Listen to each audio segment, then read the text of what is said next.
I'm Julio Quintana. I'm the director of The Long Game. The film is about a group of young caddies in the 1950s who were excluded from playing at the country club where they worked. And coach, played by J.B. Pena, put together a team, and they together went and won the 1957 Texas State Championship. So it's a movie about classic underdog story. It deals with themes of exclusion and identity and character. It's character, yeah. Playing JB Pena, I am the guy who pulls the team together. This team of kids, almost for selfish reasons. I think initially the whole, the inception of this team was really this man's inability to access a certain social strata, and he's like, "This is my way in." And it's sort of self-serving initially, but I think through the process he finds out that there's something bigger happening, and there's a really great arc that takes place. But yeah, I'm the coach of the team, and Dennis here is I'm the pro. He's the pro. I'm the pro at the country club where they can't play. Ooh, you're Yeah. the mean guy. No. so? Why? Because he's white? Yeah, Why is he got to be a mean guy? That was more about like how professional. Get back here, girls that river. Nope. I turned out to be the guy that lets them practice at the country club, and I take on kind of as an assistant coach to Jay's character, and take a special interest in this guy right here. Yeah, because he's the one that gives a lot of guff, and so have kind of a special, but he's a great player, so take him on. Take him on. Yeah, I play Joe Trevino. I'm part of the group of the boys that went ahead and won the championship. It was cool to connect with this character.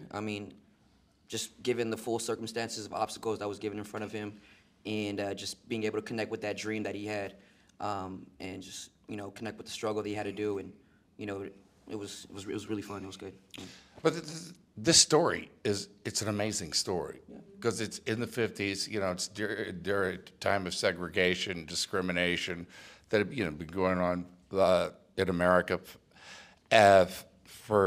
since its beginning, and these kids who it's really impossible because I heard the story and I didn't believe it, but it really happened, and they built a golf course out in the middle of the desert, and they formed a golf team at their high school and won the state championship their very first year. That's near to impossible, against the odds that they were doing, and it's really worth seeing.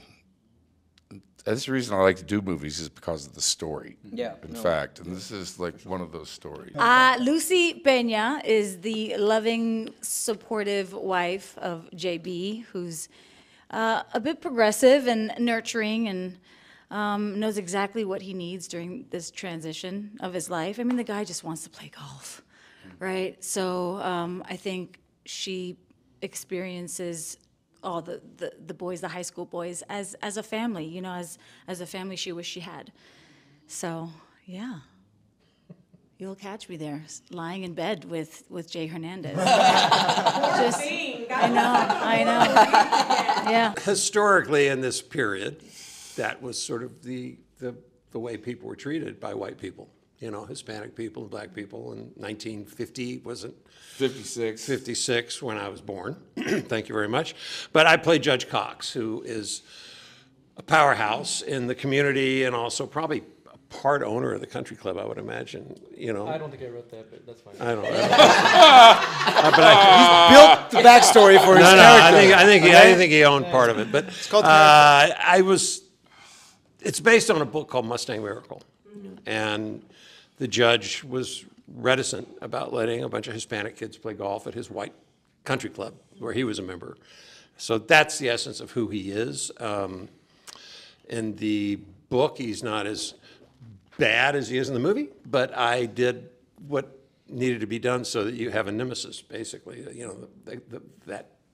What was the word you used? The social strata? Yeah, I was the guy who didn't held the social status of what was going on in 1956.